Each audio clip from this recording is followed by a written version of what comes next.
నమస్కారం సార్. నమస్తే అండి. మీ పేరు సార్? వేణు అండి. ఎక్కడి నుంచి సార్? మధురా నగర్, హైదరాబాద్ నుంచి.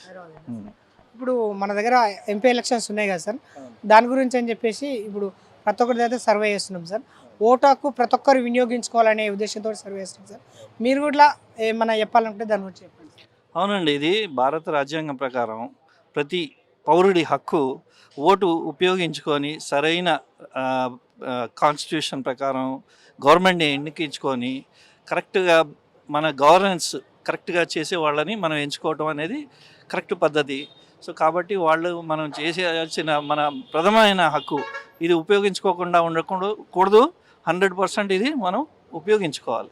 ఇప్పుడు వచ్చే ప్రభుత్వాలు సార్ చాలా వరకు అయితే ఉచిత పథకాలు ఇచ్చి ప్రజలను మభ్యపెట్టుకుంటూ వాళ్ళ ఓట్ల కోసమే మాత్రమే ఉచిత పథకాలు ప్రవేశపెడతామని చెప్పేసి అనుకోవచ్చు సార్, లేకుంటే అవి ప్రజలకు ఉపయోగపడతామని చెప్పేసి అనుకోవచ్చు సార్. ఉచిత పథకాలు ఎక్కడా కూడా ప్రపంచంలో చూడండి, ఎక్కడా కూడా ఉచిత పథకాలు అనేవి ఎప్పుడూ ఉపయోగపడవు సార్.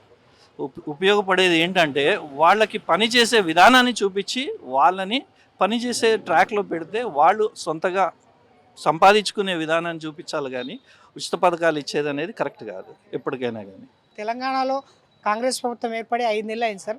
ఇప్పుడు ఈ కాంగ్రెస్ ప్రభుత్వం ఎట్లా ఉంది సార్? సార్ ఆయన చేసిన ఇప్పుడు మన హానరబుల్ చీఫ్ మినిస్టర్ మన రేవంత్ రెడ్డి గారు చాలా మంచి పథకాలు, అంటే ఆయన గవర్నెన్స్ చాలా బాగుంది. నేను ఆయన అసలు కాంగ్రెస్ ఇది అభ్యర్థినే కాదు లేదా ఇదని కాదు, బట్ ఆయన తెలంగాణకి చేసే మంచి మంచి పనులు ఏదైతే ఇదివరకు చేయలేని గవర్నమెంట్లో ఏదైతే చేయలేకపోయారో, అంటే చేయటం కాదు, వాళ్ళు కొన్ని రెస్ట్రిక్షన్స్ చాలా రెస్ట్రిక్షన్స్ పెట్టారు కాబట్టి ఈయన వచ్చి అవన్నీ రెస్ట్రిక్షన్స్ మొత్తం తీసేసి ఇప్పుడు ఫర్ ఎగ్జాంపుల్ క్యాంప్ ఆఫీస్ ఉంది. సీఎం క్యాంప్ ఆఫీస్లో ఒక మనిషి వెళ్ళగలగాలి, ఆయన వెళ్ళి వాళ్ళ బాధని ఒక సిటిజన్ వెళ్ళి ఒక బాధని చెప్పుకోగలగాలి, వాళ్ళ కంప్లైంట్ ఇవ్వగలగాలి, వాళ్ళని రిసీవ్ చేసుకోవాలి. అదే లేని పక్షాన మినిస్టర్లకే ఎంట్రీ లేని పక్షాన వాళ్ళు ఏం చేయగలుగుతారు?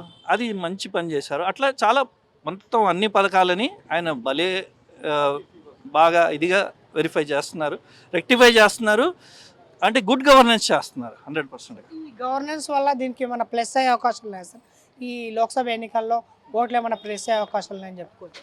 డెఫినెట్గా ఉంటాయండి. ఇప్పుడు 100% ఇప్పుడు ఏదైతే రిఫ్లెక్షన్ ఏదైతే ఎమ్మెల్యే ఎలక్షన్స్ వచ్చిందో దానికి ఎంపీ ఎలక్షన్స్ రిఫ్లెక్షన్ 100% ఉంటుంది. దాంతోపాటు కూడా ఇప్పుడు గవర్నమెంట్ ఆఫ్ ఇండియా వాళ్ళు చేసే ఇప్పుడు బీజేపీ గవర్నమెంట్ ఉంది, ఇండియా గవర్నమెంట్కి వాళ్ళు చాలా మంచి గవర్నెన్స్ చేస్తున్నారు. ఇప్పుడు దాంట్లో వీళ్ళకి ఎక్కువ వస్తాయా వాళ్ళకి ఎక్కువ వస్తాయా అనేది కొంచెం డైలమా ఉంటుంది. ఎందుకంటే ఇండియాలో వాళ్ళు గ్రేట్గా చేస్తున్నారు, లోకల్గా ఈయన గ్రేట్గా చేస్తున్నారు, దాంట్లో ఏ డౌట్ లేదు. 100% వాళ్ళు మనకి ఇది చేస్తారనమాట. మళ్ళీ ఈ సెంట్రల్లో ఇదే ప్రభుత్వం వస్తుందా సార్, లేకుంటే మారే అవకాశాలు ఉన్నాయని చెప్పేసి అనుకోవచ్చా సార్? కొంతవరకు అయితే ప్రభుత్వం చేంజ్ కావాలని కాంగ్రెస్ వాళ్ళు చాలా వరకు అంటున్నారు. మోదీ మాత్రం ఈసారి 400 సీట్లు కంపల్సరీ వస్తాయని చెప్పేసి అంటున్నారు. 100% అండి. ఇప్పుడు ఆయన అడిగేది కరెక్ట్గా న్యాయంగా ఉంది. ఆయన ఎందుకు అడుగుతున్నారంటే మెజారిటీ కాన్స్టిట్యూషన్లో కొన్ని కరెక్షన్స్ రావాలి, కాన్స్టిట్యూషన్ చేంజ్ చేయాలని కాదు, కాన్స్టిట్యూషన్స్లో కరెక్షన్స్ కావాలంటున్నారు. అది 200% కరెక్ట్ ఆయన చెప్పేది కూడా. సో నాకు తెలిసి అయితే వాళ్ళదే వస్తుంది, గవర్నమెంట్ రీఎలెక్ట్ అవుతారు 100%. ఎందుకంటే అట్లాంటి ఇంటర్నేషనల్ నాయకుడు ఎవరు లేరండి ఇప్పటిదాకా కూడా.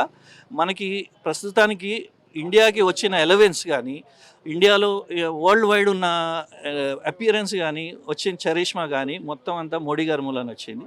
100% వాళ్ళు డెఫినెట్గా వస్తారు, గవర్నమెంట్ విత్ మెజారిటీ తోటి వస్తారు.